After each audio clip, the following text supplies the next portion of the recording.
ನೀರಾವರಿ ಮಂತ್ರಿ ಡಿಕೆ ಶಿವಕುಮಾರ್ ಅವರೇ ಜೊಯ್ಡಾ ತಾಲೂಕಿನ ರಾಮನಗರ ಭಾಗಕ್ಕೆ ಶಾಶ್ವತ ನೀರಾವರಿ ಯೋಜನೆ ಕಲ್ಪಿಸುವುದು ಯಾವಾಗ? ಹೌದು, ಉತ್ತರ ಕನ್ನಡ ಜಿಲ್ಲೆಯ ಅತ್ಯಂತ ಹಿಂದುಳಿದ ತಾಲೂಕು ಜೊಯ್ಡಾ. ಈ ಜೊಯ್ಡಾ ತಾಲೂಕಿನ ಅತ್ಯಂತ ಪ್ರಮುಖ ಪಟ್ಟಣ ರಾಮನಗರ. ವಿಶೇಷ ಅಂದರೆ ಕಾಳಿ ನದಿಗೆ ನಿರ್ಮಿಸಲಾಗಿರುವ ಸೋಪಾ ಅಣೆಕಟ್ಟು ಹಿನ್ನೀರಿನ ಪ್ರದೇಶಕ್ಕೆ ಹಾಗೂ ಅಣೆಕಟ್ಟು ತುಂಬುವುದಕ್ಕೆ ಕಾರಣ ರಾಮನಗರ ಭಾಗದ ಹಳ್ಳ ಕೊಳ್ಳಗಳು, ಜಾರಿಗಳು ಹಾಗೂ ನಾಲಾಗಳು. ಆದರೆ ಅದ್ಯಾಕೋ ಏನೋ ಗೊತ್ತಿಲ್ಲ, ರಾಮನಗರದಿಂದ ಕೇವಲ 20 ಕಿಲೋಮೀಟರ್ ಸುಪಾನುಕಟ್ಟೆ ಇದ್ರೂ ಸಹ ಇಲ್ಲಿಯವರೆಗೂ ರಾಮನಗರ ಭಾಗಕ್ಕೆ ಮಾತ್ರ ಇಲ್ಲಿಯವರೆಗೂ ಯಾವುದೇ ಶಾಶ್ವತ ನೀರಾವರಿ ಯೋಜನೆ ಇಲ್ಲದಿರುವುದು ತುಂಬಾನೇ ದುರ್ದೈವದ ಸಂಗತಿ. ಇನ್ನು ಜೊಯ್ಡಾ ತಾಲೂಕಿನಲ್ಲಿ ಕೃಷಿ ಚಟುವಟಿಕೆ ಮಾಡಲು ಹೆಚ್ಚು ಪೂರಕವಾಗಿರುವ ಭೂಮಿ ಇರುವುದು ಸಹ ರಾಮನಗರ ಭಾಗದಲ್ಲಿ ಮಾತ್ರ. ಆದರೆ ರೈತಾಪಿ ವರ್ಗಕ್ಕೆ ಮಾತ್ರ ಇಲ್ಲಿಯವರೆಗೂ ಈ ಭಾಗಕ್ಕೆ ಶಾಶ್ವತ ನೀರಾವರಿ ಯೋಜನೆ ಇಲ್ಲದಿರುವುದರಿಂದ ಕೃಷಿ ಚಟುವಟಿಕೆ ನೀರಿನ ಅಭಾವವಿದೆ.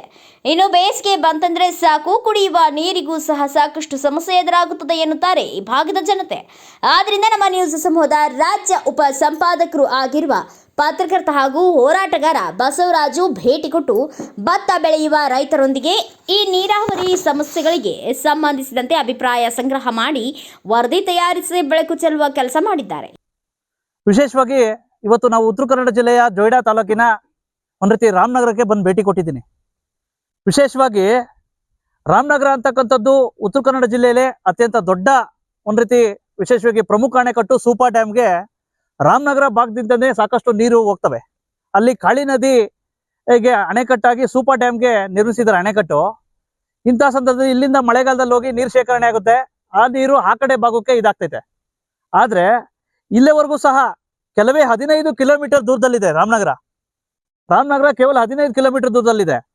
ಸಾಕಷ್ಟು ಜನ ಕೇಂದ್ರ ಸರ್ಕಾರದ ಜಲಸಂಪನ್ಮೂಲ ಸಚಿವರು ಬಂದೋದ್ರು, ರಾಜ್ಯ ಸರ್ಕಾರದಲ್ಲಿ ಸಹ ಹಲವಾರು ಜನ ಜಲಸಂಪನ್ಮೂಲ ಸಚಿವರು ಬಂದೋದ್ರು, ಬಹುಶಃ ಹಲವಾರು ಜನಪ್ರತಿನಿಧಿಗಳು ಬಂದೋಗಿದ್ದಾರೆ. ಆದ್ರೆ ರಾಮನಗರ ಭಾಗದಲ್ಲಿ ಸಾಕಷ್ಟು ಹಳ್ಳಿಗಳಿದಾವೆ, ಸಾಕಷ್ಟು ವಿಶೇಷವಾಗಿ ರೈತರಿದ್ದಾರೆ, ಮತ್ತೆ ಸಾಕಷ್ಟು ಒಂದ್ ರೀತಿ ಕುಡಿಯೋ ನೀರಿಗೂ ಸಹ ಸಾಕಷ್ಟು ಸಮಸ್ಯೆ ಇದೆ. ಇಲ್ಲಿವರೆಗೂ ಸಹ ರಾಮನಗರ ಭಾಗಕ್ಕೆ ಒಂದ್ ರೀತಿ ಶಾಶ್ವತ ನೀರಾವರಿ ಯೋಜನೆ ಇಲ್ಲ. ಮತ್ತೆ ಕುಡಿಯೋ ನೀರಿಗೂ ಸಮಸ್ಯೆ ಇದೆ.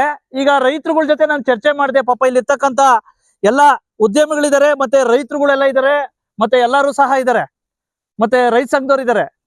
ನಾನ್ ಕೇಳೋದು, ಮೊನ್ನೆ ಡಿ.ಕೆ. ಶಿವಕುಮಾರ್ ಸಾಹೇಬ್ರು ಇದನ್ನ ಟ್ವಿಟ್ಟು ಸಹ ಮಾಡ್ತೀನಿ ನಿಮ್ಗೆ, ದಯವಿಟ್ಟು ಅಲ್ರಿ ರಾಮನಗರ ಕಡೆಯಿಂದ ನೀರು ಕೊಡ್ತಾರೆ, ಆ ಕಡೆ ನೀರು ಕುಡಿತಾರೆ, ಆದ್ರೆ ರಾಮನಗರಕ್ಕೆ ನೀರಿಲ್ವಲ್ಲ ಸ್ವಾಮಿ,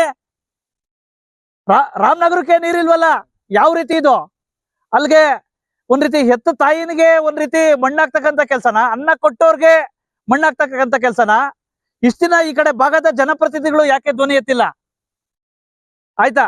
ಹಾಗಾಗಿ ಇದನ್ನ ದಯವಿಟ್ಟು ಯಾರಾದ್ರೂ ರೈತರ ಪರ ಇರ್ತಕ್ಕಂಥವ್ರು, ಮತ್ತೆ ವಿಶೇಷವಾಗಿ ರಾಮನಗರ ಕಡೆ ಇರ್ತಕ್ಕಂಥ ಒಂದ್ ರೀತಿ ಸಾಕಷ್ಟು ಬದ್ಧತೆ ಇರ್ತಕ್ಕಂಥ ಜನಪ್ರತಿನಿಧಿಗಳು ಇದ್ರ ಬಗ್ಗೆ ಒಂದ್ ರೀತಿ ವಿಧಾನಸೌಧ ಕೇಂದ್ರ ಸರ್ಕಾರದಲ್ಲಿ ದಯವಿಟ್ಟು ಇದ್ರ ಬಗ್ಗೆ ಧ್ವನಿ ಎತ್ತಿ ಒಂದು ಶಾಶ್ವತ ಒಂದ್ ರೀತಿ ನೀರಾವರಿ ಯೋಜನೆ ಮಾಡಿದ್ರೆ ಖಂಡಿತ ಪಾಪ ಅನ್ನದಾತರು ಚೆನ್ನಾಗಿರ್ತಾರೆ.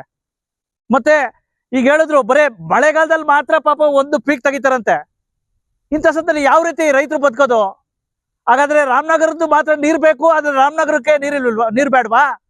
ಮೊನ್ನೆ ದೇಶಪಾಂಡೆ ಸಾಹೇಬ್ರೆ, ದಯವಿಟ್ಟು ತಾವು ಹಿರಿಯರಿದ್ದೀರಾ, ತಮ್ಮ ಬಗ್ಗೆ ಗೌರವ ಇದೆ, ಅಭಿಮಾನ ಇದೆ, ದಯವಿಟ್ಟು ಈ ನಿಟ್ಟಿನಲ್ಲಿ ದಯವಿಟ್ಟು ಒಂದು ಶಾಶ್ವತ ನೀರಾವರಿ ಯೋಜನೆನ ಈ ಒಂದು ರಾಮನಗರ ಭಾಗಕ್ಕೆ ಮಾಡ್ಕೊಡಿ ಅಂತ ಹೇಳ್ಬಿಟ್ಟು ಈ ಸಂದರ್ಭದಲ್ಲಿ ಒಬ್ಬ ಪತ್ರಕರ್ತನಾಗಿ ಮನವಿ. ಏನಾದರೂ ಈ ಜೊಯ್ಡಾ ತಾಲೂಕಿನ ರಾಮನಗರ ಭಾಗಕ್ಕೆ ಶಾಶ್ವತ ನೀರಾವರಿ ಯೋಜನೆ ಸಿಗುವುದೇ ಎಂಬುದನ್ನ ಕಾದು ನೋಡಬೇಕಿದೆ.